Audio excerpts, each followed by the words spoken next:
Hello everybody, welcome back to the channel. Flappy Waffle 69 here, and for today's video we are continuing our, walk down, going down the line in our down the line series. We are now on the tier 6 Dallas, the light cruiser here, going down to the Worcester. The Dallas. Well, what is the Dallas? Well, the Dallas is an upgrade from the Omaha, in my opinion, in almost every way, shape, or form. And the Dallas is going to be carrying on the play style of rapid fire HE spam is what this line is going to bring. Plus, it's going to bring massive amounts of team utility, as I'm sure you realize. And it's really going to emphasize the island hugging camping play style. That is one way to play this ship. There are other ways. That is probably the most successful way and the way you really want to be playing the ship. I would very highly recommend you don't open water in these cruisers, and that is because there's essentially no armor at all on these things. But that being said, there's a time and a place for everything, and if certain situations arise, you're not always going to have those islands to hug on to. I'm looking at you, ocean map. But that's more for upper tier gameplay, as we are still only at tier 6. So our ceiling is only we can run into tier 8s, and our bottom, I believe, is we can only run into tier... I don't think we can run into tier 4s. We can only run into tier 5s, right? So, the Dallas. I had a blast in her. I really like her. This is a ship I really go to a lot when I play tier 6. Because usually I'm playing with div mates, usually. And this thing supports in multiple different ways, shapes, or forms. Its HE spam is great against enemy destroyers, as you know. And its armor piercing is nothing to laugh at. And I will get to that in a little bit, because I actually have some interesting takes on the armor piercing, not only with the Dallas, but this whole line as a whole. Some things that you probably actually didn't realize. But going back to what I was saying, so the HE really does work on DDs. The HE and AP do really good work on cruisers, depending on the ranges. And the HE obviously is an extreme annoyance to enemy battleship commanders, as I'm sure you guys are aware. The fire chance on this thing is no joke. I believe you're rocking at 12% fire chance, and you're reloading in every 8.5 seconds, something like that, I believe, if I'm not mistaken. Yeah, 8.5 seconds is the reload time. So, but we'll get over that stuff later. I just want to kind of summarize it for you and talk about, just basically how good this ship is. But I don't want to blow it out of proportion. The Dallas has some pretty big shoes to fill. For those who aren't aware, when the American line received their split between light and heavy cruisers, the Dallas was inserted at tier 6, and the Cleveland actually was bumped all the way up to tier 8, where it rightfully belongs. And it is still a pretty damn good cruiser at tier 8. So imagine what it was like at tier 6. So all of us who originally were grinding through the line, we go from the shitty-ass Omaha, relatively back in the day, to now this phenomenal tier 6 light cruiser. We're like, holy fuck, the Cleveland's phenomenal.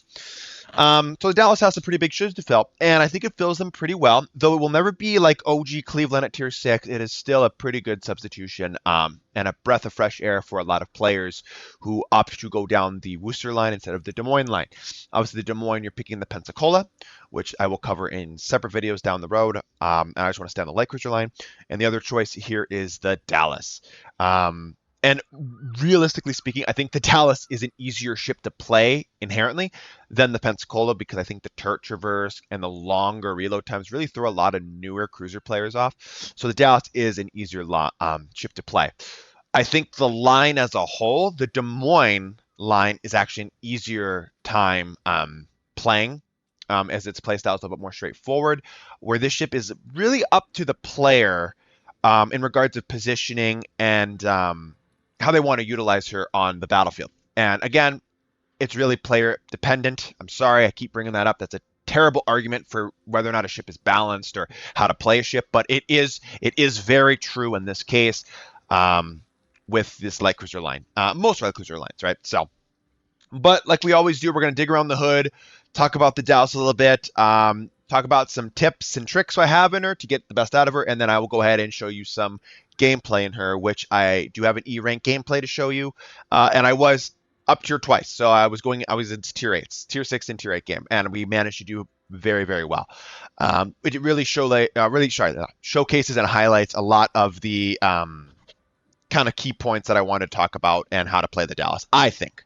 from my perspective at least, and I hopefully the majority of the community and you guys agree with me. So anyways, let's start off looking at the armor layout. Now, the first things first, as you're going to notice, yes, that's a lot of grain, just like the Omaha. I believe we go from 13 millimeters to 16. And I believe 16 millimeters can be overmatched. Actually, I'm not 100% sure on that. Let me double check. I don't know. Can it be overmatched by 203s? Let me double check on that. I'm sure you guys know the answer. No, it cannot. 203s can only overmatch 14. Okay, that's good to know. Phew. For some reason, I thought my calculations were fucked up there, and I don't want to give you guys false statistics or false stats about in-game. So yes, they can only overmatch 14, not the 16. So this is nice that we cruisers can no longer overmatch you, like the Omaha could be overmatched theoretically, right? 16 millimeter no, 16 millimeter ass. A lot of the ships 16 millimeters, guys. So this thing will actually eat a lot of overpens from enemy battleships.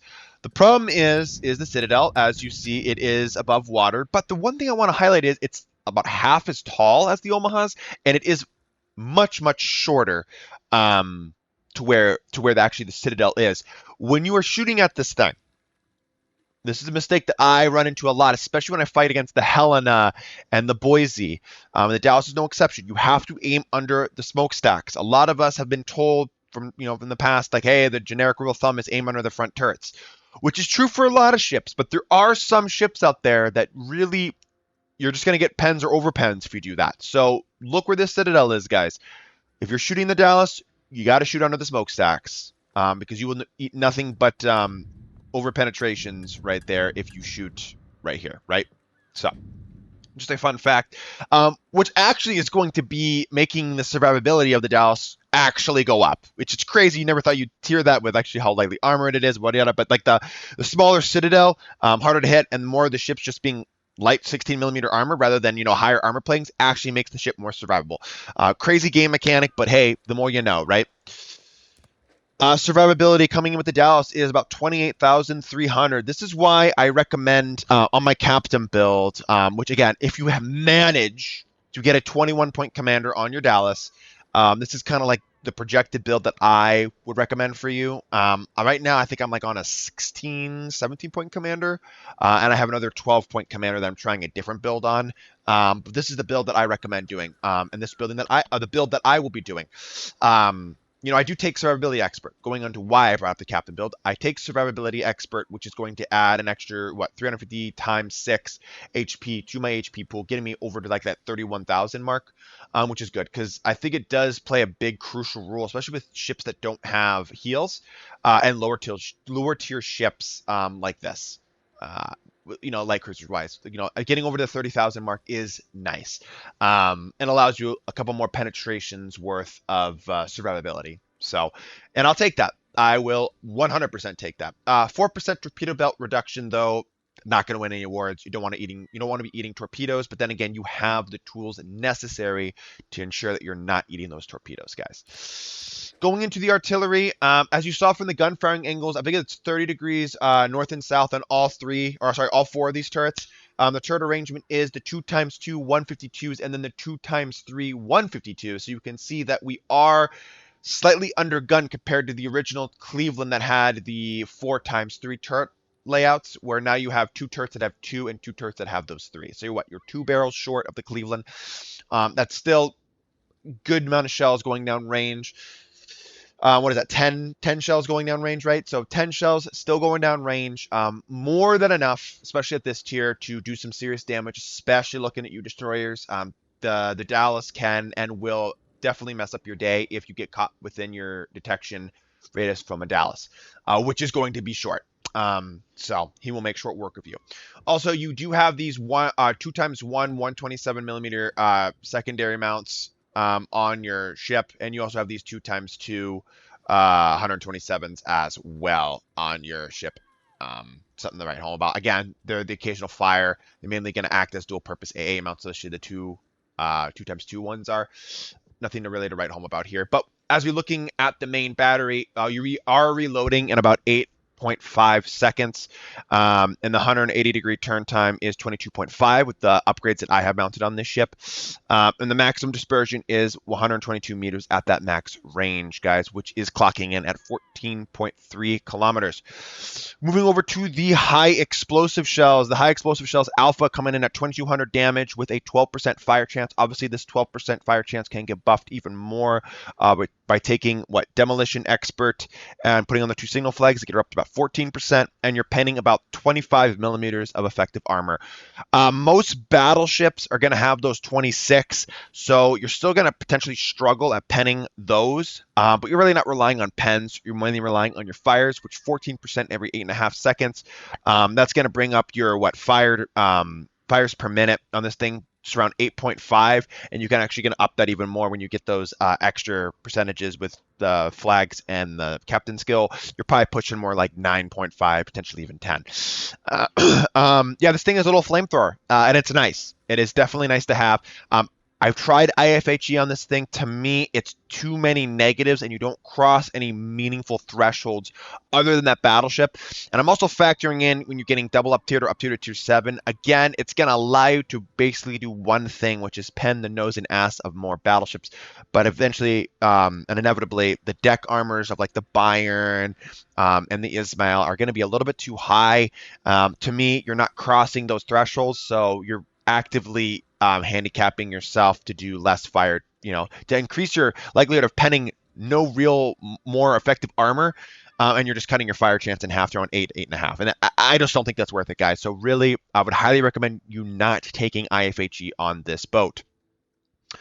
Again, these shells are pretty floaty with 812 meters a second. Again, this is going to be kind of a theme down the line here. You should be used to that by now, playing the Phoenix Omaha and this. What is that? The God, I want to say Charleston, but St. Louis, right?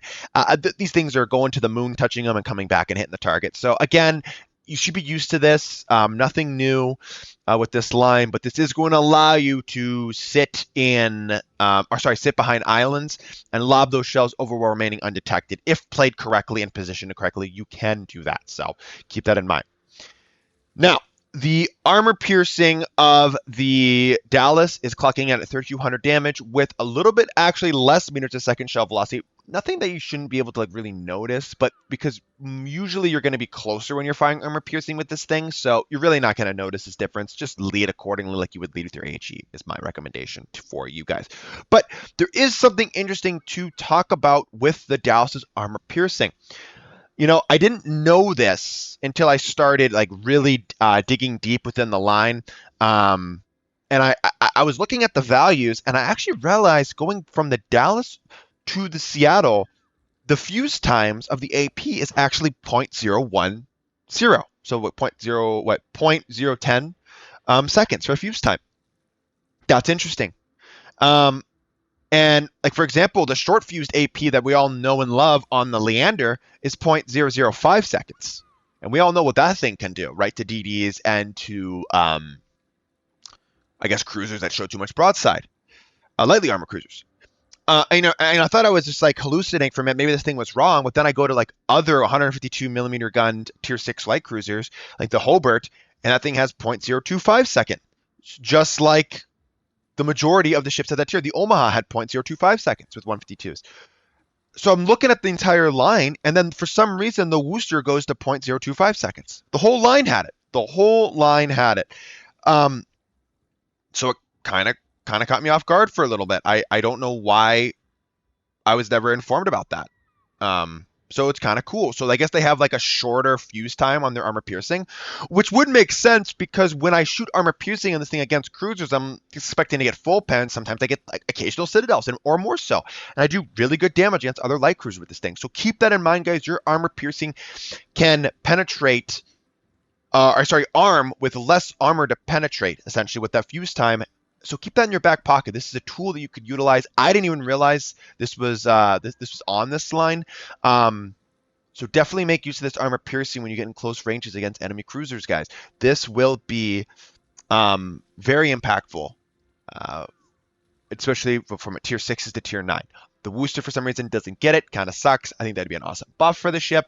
But do you really ever notice it? I don't know. I have noticed it indirectly, and I'm glad that now the the website is proving me correct that I knew there was something going on with the armor piercing here. So definitely potent and strong. You're not getting any improved ricochet angles with the thing, but if our ships are dumb enough to go flat broadside, battleships, upper deck chunks, this is going to do the trick, right? So cool little fact about the artillery there for you guys. Obviously, you get the depth charge airstrikes, which is awesome, which I believe if you do the build as well, if you're getting the let me see.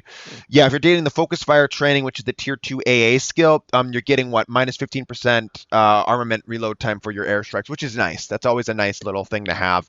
Again, furthering that useful, versatile kind of support light cruiser that the ship can and is, right? So can be and will be. So A defenses, guys.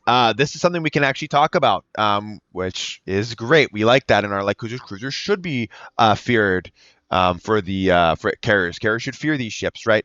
And the Dallas can do some damage with its AA. I mean, 24 at the long range, which is finally we're at 5.8 kilometers. Long range DPS, or sorry, 24 is its rating, my bad.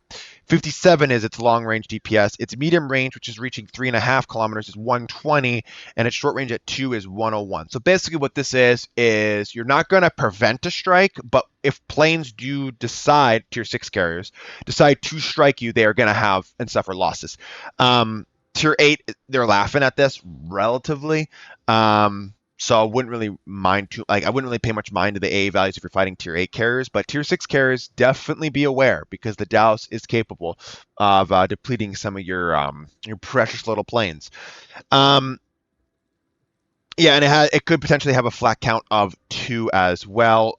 I believe that's with the upgrades on the ship. I'm not 100% sure if that's correct. Yeah, flag explosions just come R2 as standard, so not terrible. And flak DPS, which is 1,333. Obviously, this thing can slot the defensive AA fire control in a separate slot, so you're going to have access to that. So that's going to do extra work for you. And if carriers happen to fly within your flak burst, they are going to do some serious amounts of damage. So that's good to see that finally we have a cruiser that not really can deter enemy aircraft, but can hold its own once the planes have decided to strike you. Yeah, you'll be able to shoot down a couple planes, which is great. So going into the maneuverability of the ship, I believe you're clocking in at 32.5 knots with a 650 meter turning circle radius and a 8-second rudder shift time. Again, it's all right. It's not bad. It's definitely not sluggish, but that's why I recommend in that 4th upgrade slot to take the propulsion mod so you can start and stop easier. This is going to allow you to start and go in your smoke screens. This is going to allow you to theoretically throw off enemy salvos a little bit better. And this is going to be able to start and stop behind islands, so you can make sure you get behind those bad boys and you can lob HE shells over top of them to make sure you can fire from impunity, basically, right? Concealment, you're clocking in at 11.5 kilometers. If you do slot your commander on them, this is my 13.1, it's coming down to 10.4 kilometers detection, which isn't bad. That's super nice. Again, but planes most likely, I find tier 6 is a very prominent tier for aircraft carriers. That's where a lot of people are starting to really learn how to play their CVs. Tier 4 is kind of a wash. Tier 6, we're going to see a lot of CVs, people playing them, trying them out. It's usually easier mode for them. So it's definitely not going to be uncommon that I would say more than 50% of your games at low tier, you're going to be fighting aircraft carriers. So your concealment value is only going to be as good as the nearest plane potentially spotting you. So, and on a side note, your smoke firing penalty is 5.6. So if you're playing in a div, or if a ally DD is nice enough to drop you a smoke screen, that's giving you a lot of leeway to get up there in the fray and support them at closer ranges to make sure that your shell velocity isn't a hindrance to you and you can reliably hit the target at those ranges, right? So. All right, guys, that is the statistics on the Dallas. In a nutshell, she is a awesome support light cruiser. I really had a good time with her, and I hope that some of the tips and tricks that I'm going to show you in battle can help you guys get better results in your Dallas if you decide to go down this line, or if you want to go back and play her and pick her up again and see what you can do in her. So, and again, if you're fighting against her, I already talked about where to aim against this ship. The Citadel plating is not hard to hit. Easy to penetrate. I think it's like 76, 80 something millimeters of effective Citadel plating. It's an exposed Citadel right on the outside of the ship. As you can see, there is a armor plate on the outside that can literally show you where to shoot right there, right? So Again, if you know where to aim, this thing can be blown up completely and nuked. Again, but if you're aiming on the front turrets, you're going to get nothing but overpens or the occasional penetration, not really citadels. So, again, if you're a battleship, though, going through the nose, completely doable to hit and strike the citadel. But I'm talking more from a flat broadside kind of direction, right? Anyways, but enough of me blabbering on here in port. Let's go ahead and get into the battle, guys. Alrighty, guys, and here we are in battle in the USS Dallas, our Tier 6 American light cruiser. So there are some things I want to talk about. Obviously, I might not have mentioned it or might not have been crystal clear in the first half of the video, but you know, you've grinded through the Omaha and you're sitting there and deciding, you know, which ship do I want to play or which line do I want to go down? Do I want to go down to the Des Moines or do I want to go down to the Worcester? And I feel like the big draw towards the Worcester would be that it has those, what, 6 turrets, so what's that, 12 guns of 152 millimeter guns that are pretty rapid firing. It has really, really phenomenal HE DPM and fire setting chance. I think it's one of the best, if not the single best, light cruiser tech tree, for setting fires per minute, if I'm not mistaken. That's with the main battery reload in the 6 slot. But you know, that's got to be one of your main attractions. I also think that, not saying that the Des Moines doesn't have team utility, because clearly that'd be a gross understatement. The Des Moines has a freaking phenomenal team utility, but I think the Worcester really takes it to the next level. Like if the Des Moines already has, let's say, 10 out of 10 team utility, I think the Worcester goes 11, 12. And the main reason why is it has a shit ton of consumables, and I think that's nice because with this line, you don't have to choose between hydro or defensive. You just get both, which is always super nice. I wish defensive AA would do a little bit more. For me, it's not necessarily what it does. It's kind of what it used to do, which is like fuck up the drop pattern of enemy strikes coming in at you.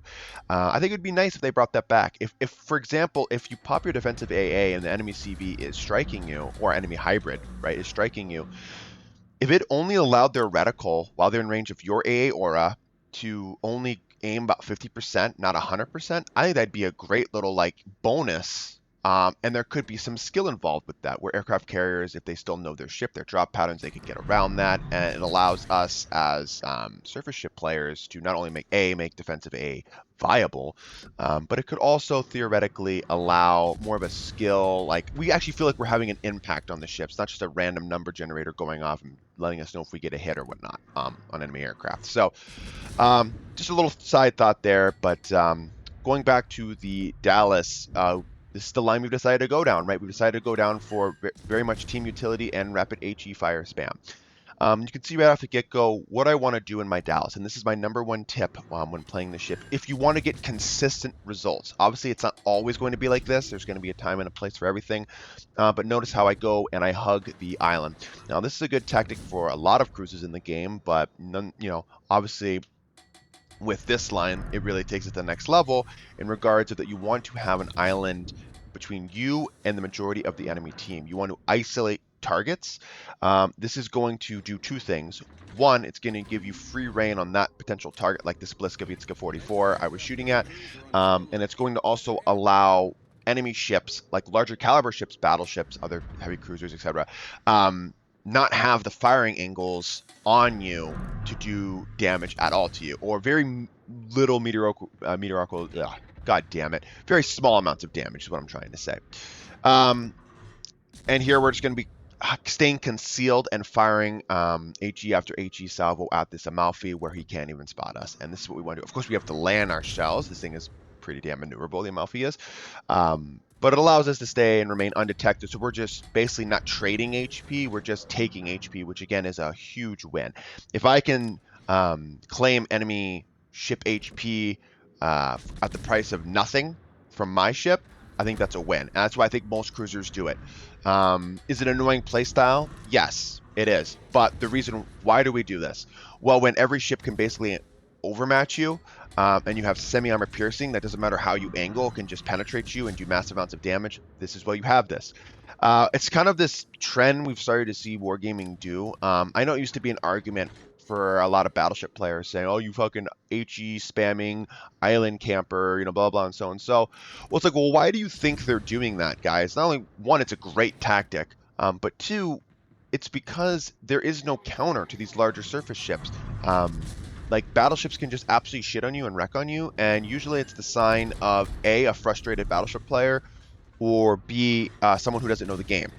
Um, that's basically what they try to say when they say, "Oh, you island spamming HE noob," kind of bullshit. So it's like, just don't pay these people mind. If, at the end of the day, if you want to have a fun time, if you want to have good results, and if you want to help your team have the best chance at winning, this is a tactic that I would use and employ a lot, especially on a lot of my American light cruisers, just light cruisers in general. Any light cruiser that can't deploy its own concealment via smokescreen, like the Minotaur line or the Genon line, is going to use this tactic. And even then, when their smokescreens are down, they're going to find themselves doing this from time and time again, just because they have those floatier shell arcs. They can get away with doing this, and it actually is a big advantage. That's why they're not really open water cruisers, because in open water it's going to be a lot harder to pinpoint and land your salvos than it is. Excuse me. Than it is if you had great, flat shell ballistics, like the Ultric line. The Ultric line, I think if you see people camping islands, I think they're playing the Ultric wrong. I don't think the Ultric was designed that way. Again, if you can find the right scenario like this, for example, in my Ultric, if I was able to still land shells, I mean, why would you not do it? Absolutely. But people sit there, they have excellent HE DPM in their Ultrics and whatnot, and they're going to instead just spam off their airstrikes instead of utilizing their DPM. So I always kind of laugh at players like that, because they're really not helping their team. Yes, they're frustrating the enemy team with what they're doing, and could theoretically make them make drastic decisions, but I really don't think they're benefiting their team as much as they think they are, basically. But okay, keep getting sidetracked. I don't want to talk about other ships and hypotheticals and whatnot. I want to talk about the Dallas, and then specifically the Worcester line in general. So I already talked about the first thing I would do with this ship, which is employ the waifu hugging of the islands. That's first things first, what I would do. The second thing that I would like to do in my Dallas is, yes, you want to hang near your allied ships. These ships really allow those ships to do more. These are very good and very team-oriented vessels. And I think if you just sit there and HE spam all the time in them, it's kind of defeating the purpose of the ships. Like, don't get me wrong, it's a massive advantage, and you should do it from time to time again. Mainly that's your main source of doing damage. But having, applying hydroacoustic search, AA coverage, later on in tiers, radar coverage, they're big support ships in regards of what they try to do for their team, and allow your team to have a little bit more flexibility when pushing flanks or defending flanks, basically. That's why, as a destroyer players, if I see Cleveland's, Worcester's, Seattle's, I will usually try to drop them smoke, just because I know it takes off the big threat in their mind, which is getting absolutely devastated via battleship salvo. And they can help me, and it gives me more flexibility and makes me feel more confident picking those engagements with enemy destroyers, by having these guys support me. So, and the Dallas is no exception to that. We might be at tier 6. Hell, we might not have radar. We still have hydroacoustic search. We still have a decent AA aura. And on a side note, I guess we have a fighter as well if we want to pop that bad boy up there for the occasional, if my hydro's down, to see if someone's coming around the island, or a deterrence to bad carrier players. As we all know, the fighter consumable really doesn't do much nowadays. That'd be another great change that Wargaming could do, is actually make fighters great again. Jesus Christ. But yeah, the fighter consumable is just flat out terrible. I will always opt to take a spotter aircraft, as you should, on ships that can choose between the two, rather than just be forced to take the fighter. But we're forced to take the fighter, which is rather disappointing. But hey, balance, make lines unique. I get it. I understand. So here we are. Again, we're in a pre-kited position, HE spamming at ships. This is, again, the bread and butter of this vessel. I mean, again, I do recommend taking some sort of party target or incoming fire alert alert. This is going to allow you to know when enemies are either targeting you or shooting at your vessel, because this is going to allow you to be a little bit more comfortable when you're open water gunboating or detected when shooting as well. It's just it's staple. I mean, if you are super confident and you know you don't need it, hey, by all means, don't do it. But that's why I always have it recommended. And obviously with the build that I had illustrated here in the beginning of the video, I take incoming fire alert, not priority target, just because I would rather use those skill points, that extra skill point somewhere else on another skill that's going to help make this ship even better than it already is. Obviously, the Omaha, I recommend taking priority target. Obviously, that thing is super fragile, so that's why I recommend taking priority target in that thing. Again, though, personal preference. You don't have to do that. Just my opinion. Obviously, another thing I failed to mention too in the port screen is the lack of torpedoes on this vessel. Yes, going all the way up from tier 6 to tier 10, if you want to include the super ship as well, you don't get torpedoes on this light cruiser line. One of the only light cruiser lines in the game that does not have torpedoes, the only other one being, I believe, the Altrek. You don't need them. Realistically, you don't need them. If you play these ships right. There is the occasional when ships push around, battleships push you, like you kind of wish you had them, but yeah, you don't have them anymore. Like the Omaha had that kind of safety mechanism that I was talking to you about. You drop those completely now, and I believe it's just because you pick up more AA mounts. It's kind of what the design philosophy is here. But you're gonna have to use caution when you get closer to islands and you see a potential push coming. You have to plan accordingly. Shouldn't be hard. I mean, you have the gun power in regards to 122s, like the sheer amount of guns you can use to deter anybody. That's why HE spamming is a great deterrence. It's going to force those ships to make drastic decisions they don't want to do and force them into situations that they don't want to be in. Or it's going to allow them or force them to retreat, which is, again, is great because battleships that are at range, with the exception of a couple, 3 or 4 of them, battleships at range are going to are less likely to land more consistent salvos per salvo on allied ships or yourself. So that's a great tool you can utilize, which again, in my opinion, is team utility if you break it down into the minute parts of what I'm trying to talk about in regards of team utility. So again, am I really stretching for talking about team utility with HE spamming? I don't think so. I just think it just gets categorized as, oh, you're damage farming, when indirectly, no, I mean, yes, but I'm also forcing, the enemy team or enemy players to do rash decisions and make decisions while getting HE spammed, which is usually, their span of making decisions is definitely reduced to levels of, I don't know, if you want to say a monkey. I don't know. It forces players to do things that they don't want to do is what I'm trying to say, which is a great tool tactic to utilize. But there is a fine line. Sitting behind an island, not doing anything when you should be coming around and supporting your DD as he's getting nuked, but your HE shells can't go over the island because the DDs are too close. Yeah, I get it, right? So all right, moving on, talking about it in close and personal. Obviously, this is a situation you just don't want to find yourself in. These things will melt under secondary fire and just any sort of fire in general. And obviously, having the lack of a heal sucks. Submarine on my right, Scharnhorst 43 on my left. Yeah, it's a tough situation here. But we're hopefully, he's obviously distracted. He's obviously wants to utilize his torpedoes, so we're going to turn out. I believe this is a Russian sub too, so his hydrophoning torpedoes, homing torpedoes aren't very good.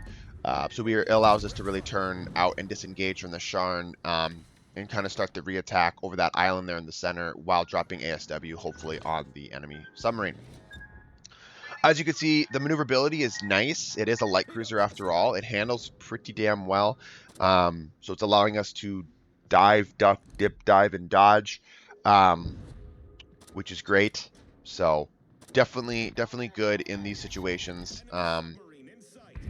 Dropping ASW, always satisfying when hunting submarines. And while we're continuously HE spamming this Scharnhorst 43, we want to make sure that we're not just getting zoned in on one target. We know our surroundings and we can do multiple things at once. Now, this is a tier 8 game. That is one thing I want to highlight. So, again, with a high-level commander and a great knowledge of the ship itself, you really can find yourself doing very, very good work in, you know, bottom tier matches like this. Obviously, the first things first, you're gonna have to play way more cautious than you would in a tier 6 game if you were high tier.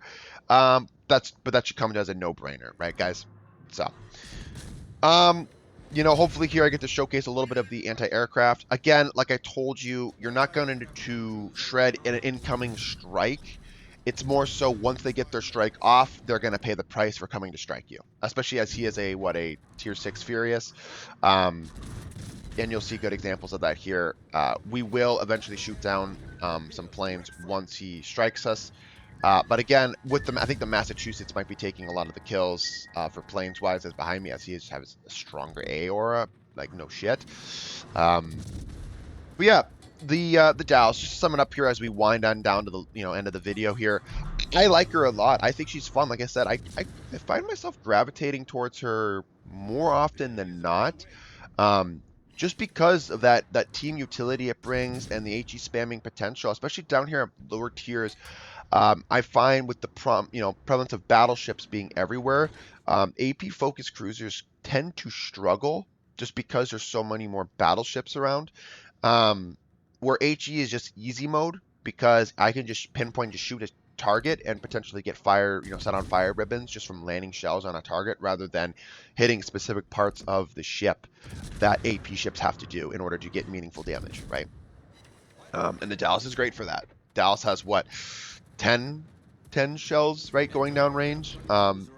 And yeah, it just, I can't speak enough. I'm kind of sound like a broken record here, but I can't say, enough good things about the Dallas in this review. And hopefully you guys take these tips and tricks that I told you guys to heart, because I think it will translate to very good results in the Dallas. Obviously, I said the Dallas is kind of a breath of fresh air for a lot of players who opt to go down the Worcester line and find their way out of the Omaha.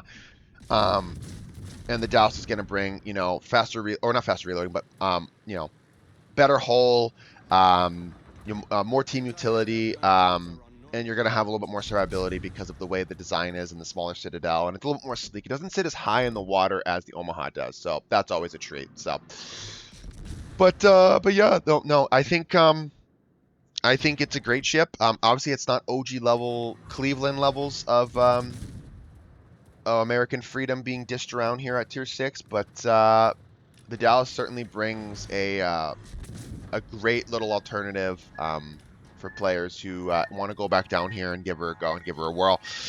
She was added in. She wasn't in the base game. Obviously, when the split happened, they added this ship in for the new line.